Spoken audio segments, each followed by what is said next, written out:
Гласот на Америка на македонски. Преку една деценија вашиот прозорец кон САД. А сега, директно од студиото во Вашингтон. Добро вечер, ова е ТВ журналот Ньюсфлеш на Гласот на Америка на македонски. Со вас во оваа емисија ќе биде Јане Бојаджиевски. Во Либија, синот на Гадафи тврди дека владата се уште го контролира Триполи. Во САД пак Обама изјави дека ерата на Гадафи завршила. А ураганот Айрин, според прогнозите, закана за американскиот источен брег. Ова се дел од насловите на вестите со која започнуваме емисијата. НАТО соопшти дека мисијата во Либија не е завршена, додека истовремено избија нови судири близу седиштето на водачот Муамар Гадафи во Триполи. Престрелки и експлозии потресоа неколку делови на градот за кои либиските бунтовници велат дека во најголем дел е под нивна контрола. Не се знае точно каде е Гадафи, но затоа неговиот син Сейф ал-Ислам се појави во хотел под контрола на силите на Гадафи, каде изјави дека татко му е во градот и дека неговата влада се уште има контрола. Владењето на Гадафи се ближи кон крајот, изјави американскиот претседател Барак Обама, повикувајќи го либискиот водач да спречи на тамошно крвопролевање. На силите лојални на Гадафи им порача да го положат оружјето за доброто на Либија, а на опозиционите сили да изградат демократска влада преку мирољубиви, севклучителни и праведни мерки. Американскиот подпредседател Џо Бајден ја поздрави храброста и страјноста на јапонскиот народ за време на посетата на регионите погодени од цунамите и земјотресот на 11 март. Јапонскиот премиер Наото Кан му се заблагодари за, цитираме, енормната помош од САД. Њујоршките обвинители побараа повлекување на тужбата за сексуален напад против поранешниот директор на Меѓународниот монетарен фонд Доминик Штрос-Кан, кој во мај беше уапсен под сомнение дека силува во хотелска собарка. Случајот запна кон крајот на јуни, кога обвинителите открија неконзистентност во изјавите на собарката за тоа што се случило. Во продолжение на Ньюсфлеш, здравјето на прво место. Научниците велат дека новите сознанија за познат лек против туберкулозата може да го намалат времето за лекување на инфицираните. Лекот паразинамид наголемо се користи во комбинација со други лекови за активни инфекции од туберкулоза. Стандардна терапија за активна туберкулозна инфекција е комбинација од 4 лекови кои пациентот ги прима во период од 6 месеци. Пред 40 години лекувањето траеше многу подолго, се додека не беше пронајден, како што го нарекуваат, пресвртниот лек. Пиразинамидот направи лекувањето да биде скусено од 2 години на 6 месеци. Тоа беше голем пресврт во 1970-тите. Доктор Клифтон Бери раководи со туберкулозните истражувања во Националниот институт за здравство.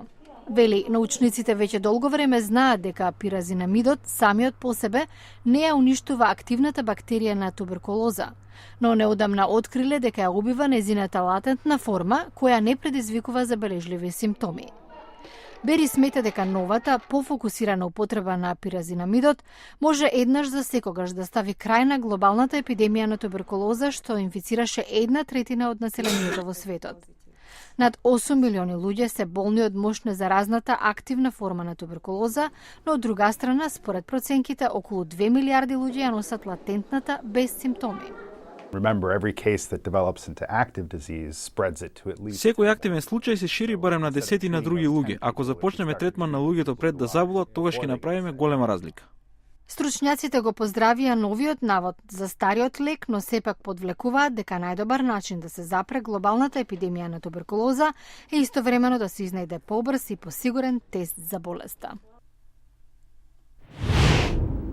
Витешките дуели на коњи во средниот век биле популарни исто колку што денес е фудбалот. Денес борбата на витези фаќа корен во САД како спорт, но и како забава. Следи извештај од градот Ангола во Индијана. Во старите денови, витезите се бореле за девојки. Во 21. век, тие често помагаат на мали заедници да добијат екстра приход. Директорот за туризам Джун Джулијан била изненадена кога борбата на витези била представена како извор на средства за незината заедница. Не знаев што да очекувам, мислев ни треба осигурување. Што ако некој е повреден? Но стравувањето на Джулијан се покажало неосновано кога го сретнала Скот Родин, професионален витез на конј кој настапува под името Сер Девон од Јорк. Се обучував на Академијата за европски средновековни борбени вештини во Канада. Турнири на витези се одржуваат низ цела територија на САД и во многу други држави. Типично, тие се одвиваат под надзор на асоциации кои ги регулираат игрите.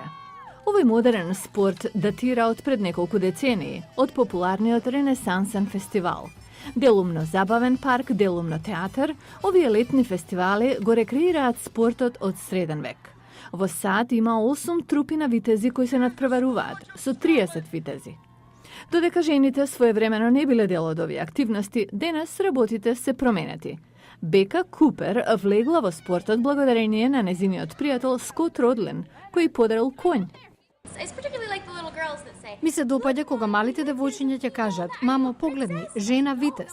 Не сакам повеќе да бидам принцеза, сакам да бидам витез." Исто како и во старите времења, денешните витези носат специјална облека, со оклоп што тежи околу 41 килограм. Надпреварите се забава за целото семејство. Посетителката Керол Морис вака го опишува доживувањето. Одличен начин е за раздвижување на крвта и празнење на фрустрациите. Витештвото за некој донесе уште една добра страна – развивање на туризмот. Според локалните власти, на настанот дошле најмалку 2000 лица, што е голема работа за ова мало место. За следната година се планира уште еден, ако не и поголем.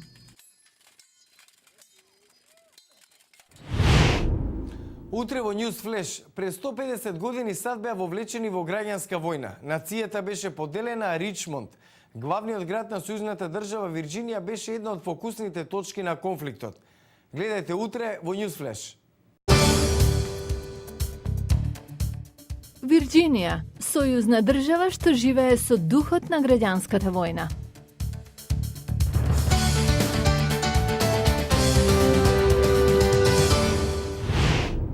Го гледавте News Flash на гласот на Америка на македонски. Јас сум Јане Бојаджиевски од студиото во Вашингтон. За најнови содржини посетете нашата веб страница glasnaamerika.com. Пријатна вечер. Се гледам утре.